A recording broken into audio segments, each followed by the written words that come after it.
Of all the Legionnaires, Magna Stral was the most renowned for her feats of strength. But it wasn't always so.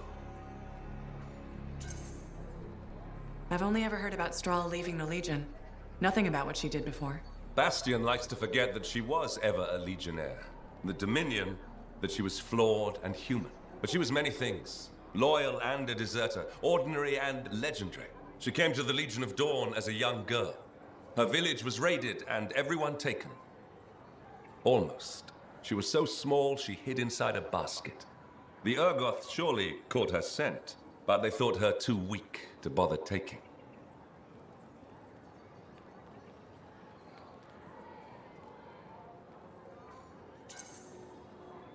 I didn't think Urgoth ever left humans behind during their raids. Stories say they sometimes left the weak, sickly, and elderly, alone, unarmed. She followed the secret Arcanist signs to Sanctuary, where the rebels hid and plotted. There, Stral begged Tarsis to let her join the Legion, to grant her vengeance. But the general refused. She said Magna wasn't ready, and sent her away. Stral couldn't accept that. So she went out alone to fight the Urgoth. Without a javelin? That's insane.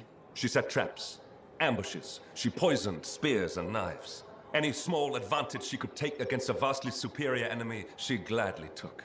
She nearly died dozens of times, but vengeance drove her onward. And the Urgoth fell. She carried trophies to the Sanctuary, day after day, week after week.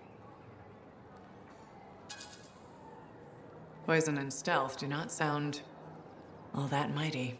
Remember that for General Tarsis, the trial of might involved luring enemies into a trap? Might isn't just simple feats of strength. It's achieving your goal with whatever means available. Finally, General Tarsis spoke with her. "What do you want?" she asked.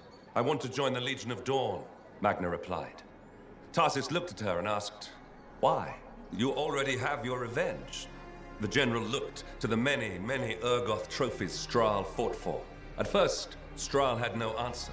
Then, after a long moment, she said, "It's where I belong." To which Tarsis answered, "Then you're finally ready to join us." So what happened? How did Stral end up leaving the Legion and founding the Dominion? That's a story for another time.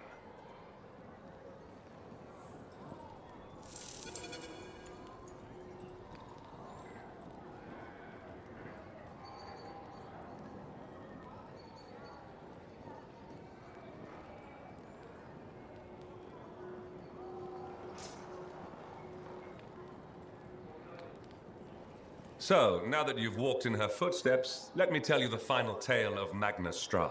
When General Tarsis fell, those closest to her went into mourning. Each carried grief in their own way. For Magna, the loss of her friend and leader turned to rage. She couldn't rest while a single Urgoth lived. They were already broken by the sword of Fulminus, terrified, fleeing to the dark corners of the world. But hard on their heels, Stral came, hunting them one by one. This sounds like the other story you told me. Listen to enough tales of Magna Stral and a pattern emerges. When at last her scouts found no more enemies, she returned to the Fortress of Dawn. There she found the doors sealed. The Legionnaires were preparing to leave it forever. Even after I went inside, I've never heard why the fortress was sealed up. I'm getting to that part. While Stral eased her grief with battle, Arden Vasa fixated on his duty. With her final breath, Tarsis had made him swear Antium would not fall, no matter the cost. At her command, Vasa prepared to take the entire Legion of Dawn to safeguard Antium for all time. Outraged at what she saw as desertion, Stral ordered the Lancers to halt, and they obeyed. Her general secured a future for all people, not just Antium. She called for the Legion to follow her, to battle the enemy in the darkness where they'd fled. Which of them commanded the Legion after Tarsis died? Or was it neither? No one. We called Tarsis a general because she led the Legion, but they had no ranks. When she died, the Lancers looked to her Legionnaires, but none could replace her.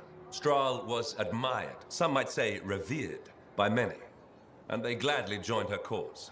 Vasa called them traitors. Stral declared those who stayed behind were cowards. and the Legion broke. Those who followed Magna Stral called themselves Paladins and went north to pursue the enemies of man. They vanished into the darkness and were never heard from again. How did the Paladins become the Dominion? I wish I knew that story. I doubt even the Dominion knows it, really. They lost the path. They no longer use their strength to protect anyone, let alone everyone. I doubt anyone in the Dominion even remembers that was their purpose. That's why it's vital that we remember. Stral's story and the Path of Might cannot be allowed to die. I'll remember. Good.